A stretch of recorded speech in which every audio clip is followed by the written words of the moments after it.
Assalamualaikum warahmatullahi wabarakatuh semuanya. Semoga Allah senantiasa memberikan keberkahan kepada kita semuanya. Amin. Ya Rabbal Alamin. Tokoh fenomenal Abu Nawas dari kota Baghdad terkenal dengan sifatnya yang cerdik dan jenaka. Dengan kecerdikannya, inilah ia selalu saja bisa mengatasi masalah yang sering bikin Baginda Raja tertawa. Namun di balik itu semua, Abu Nawas juga terkenal akan kejujurannya. Kejujurannya inilah yang membuat Baginda Raja bertambah sangat menyukainya. Akan tetapi tidak semua percaya dengan kejujuran Abu Nawas. Tidak tanggung-tanggung, mereka adalah bangsa jin. Mereka ingin sekali menguji sampai sejauh mana kejujuran Abu Nawas. Bangsa jin ini akhirnya sepakat akan menguji kejujurannya. Apakah Abu Nawas bisa lolos dalam uji kejujuran itu? Mari kita simak ceritanya. Keseharian Abu Nawas dalam menafkahi keluarganya adalah mencari kayu bakar di hutan.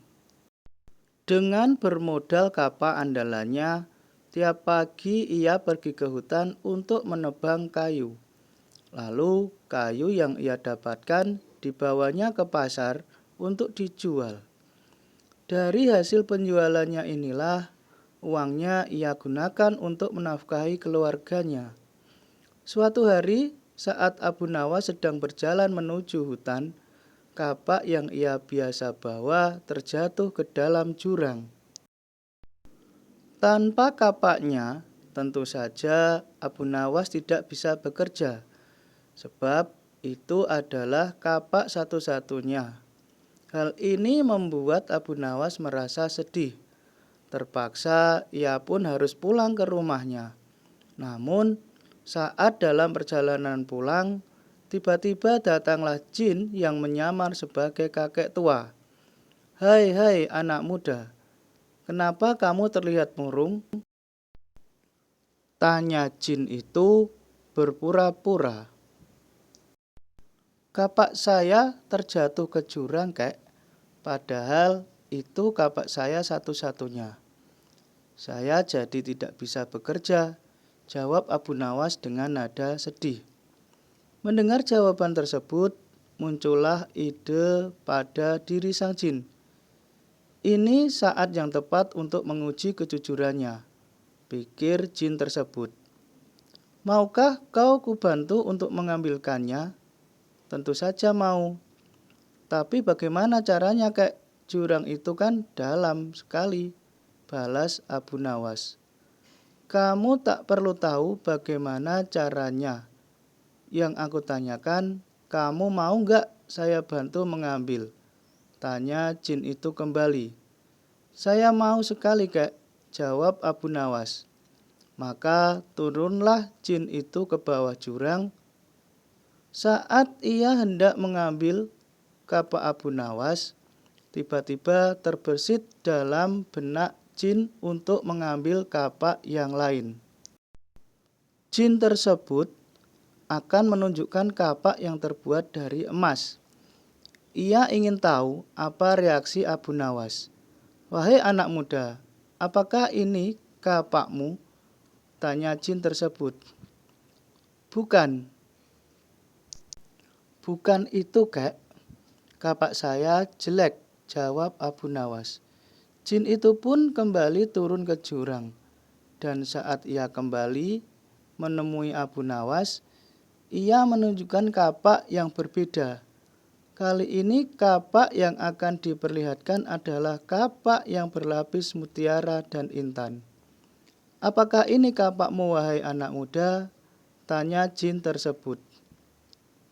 "Itu juga bukan, kek. Kapak saya jelek dan agak karatan," balas Abu Nawas. Sejenak jin yang menyawar jadi kakek tua itu terdiam. "Dia memang benar-benar orang yang jujur," gumam jin tersebut. Untuk ketiga kalinya, jin itu pun turun ke jurang dan mengambilkan kapak yang biasa Abu Nawas gunakan. Apakah ini kapakmu?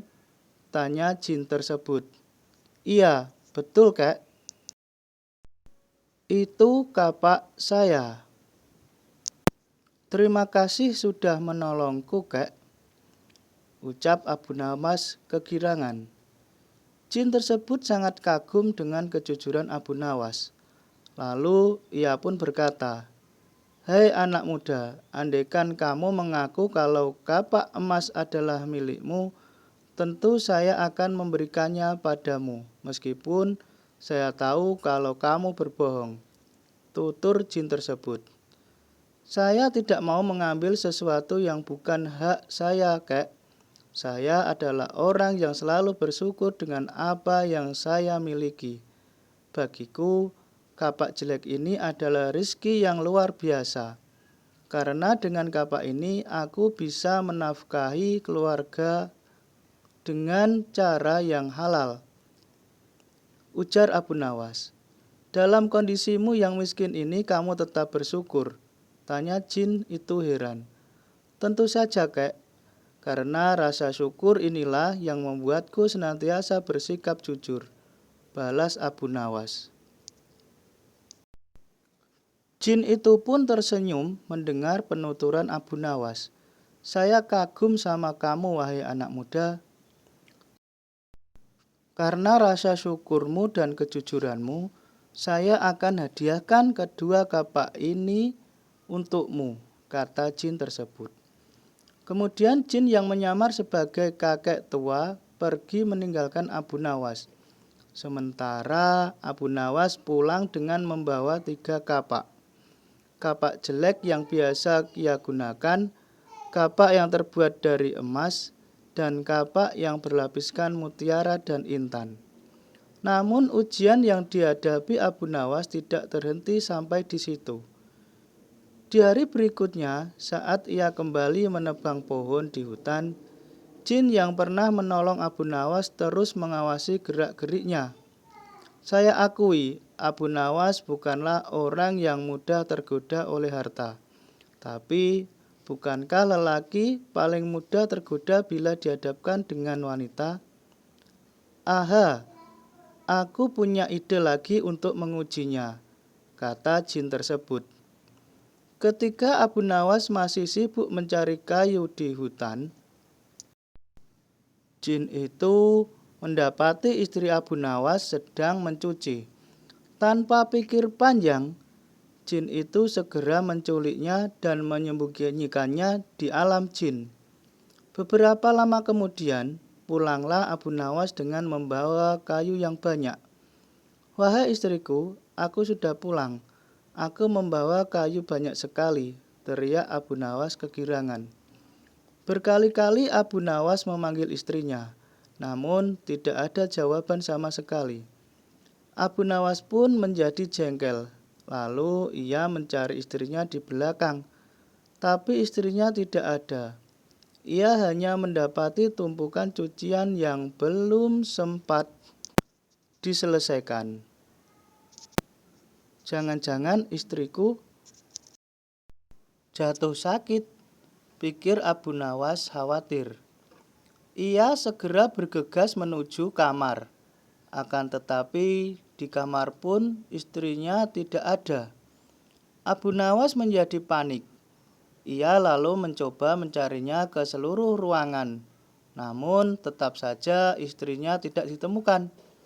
Kemudian Abu Nawas bertanya kepada para tetangganya, tapi tidak ada satupun dari mereka yang tahu. "Kamu di mana wahai istriku?" ucap Abu Nawas, khawatir. Di saat ia sedang termenung di depan rumahnya, jin kembali mendatangi Abu Nawas dengan menyamar sebagai kakek tua. "Wahai anak muda, apa yang kau pikirkan? Kenapa wajahmu terlihat murung?" tanya jin tersebut. "Istriku tiba-tiba hilang, kek, dan aku tidak tahu di mana," jawab Abu Nawas. "Jangan khawatir anak muda, aku bisa membantumu. Aku bisa mengembalikan istrimu," balas jin itu. Sejenak Abu Nawas terdiam. Bukankah orang ini kakek tua sakti yang tempo hari menolongku, mengambilkan kapak di jurang? Hilangnya istriku pasti perbuatan kakek tua ini. Rupanya ia ingin kembali menguji kejujuranku. Hai hai anak muda, mau ditolong malah melamun. Ayo ikut aku. Ajakan itu kepada Abu Nawas. Abu Nawas pun menuruti ajakannya. Ia ingin tahu ujian apa lagi yang akan diberikannya. Setelah sampai di tempat yang sepi, jin itu berkata kepada Abu Nawas, "Kamu tunggu di sini sebentar." Lalu tiba-tiba jin itu menghilang. Tak lama berselang, jin itu pun kembali menemui Abu Nawas. Ia datang bersama seorang wanita yang cantik jelita, layaknya seorang putri kerajaan. Hai anak muda, apakah ini istrimu? Tanya jin tersebut. Abu Nawas mengamati wanita cantik itu dari ujung kepala sampai ujung kaki. Sungguh cantik dan menawan, kata Abu Nawas dalam hati. Hai anak muda, ditanya malah bengong. Ini istrimu bukan? Tanya jin kembali. Abu Nawas langsung menjawab, benar sekali kek, itu istri saya. Mendengar jawaban Abu Nawas, jin yang menyamar sebagai kakek tua itu tampak marah. Kamu bohong, aku tahu ini bukan istri kamu. Hanya gara-gara wanita kamu memilih tidak jujur. Mana rasa syukurmu yang katanya membuatmu bersikap jujur? Kata jin tersebut. Sabar dulu kek, jangan emosi begitu. Aku tahu kalau itu bukan istriku. Tapi jika aku menjawab bukan, pasti kakek akan datang lagi dengan membawa wanita yang lebih cantik. Dan bila aku kembali menjawab bukan, barulah kakek akan membawakan istri saya yang sebenarnya. Setelah aku mengakuinya, kemudian kakek pasti akan menghadiahkan kedua wanita cantik tersebut kepadaku. Lalu aku pulang dengan membawa 3 wanita sebagai istriku. Kakak sendiri kan tahu, pekerjaan saya adalah penebang kayu di hutan. Pinggang saya sering sakit, Kak. Saya tidak mungkin kuat bila harus melayani ketiga istriku, kata Abu Nawas. Mendengarkan penjelasan itu, jin yang menyamar sebagai kakek tua langsung tertawa terpingkal-pingkal. Ternyata kamu bukan hanya jujur, tapi juga cerdik dan lucu. Baiklah, aku kembalikan istrimu. Jin itu pun kembali menghilang. Sampai di sini dulu perjumpaan kita. Semoga Anda terhibur. Wassalamualaikum warahmatullahi wabarakatuh.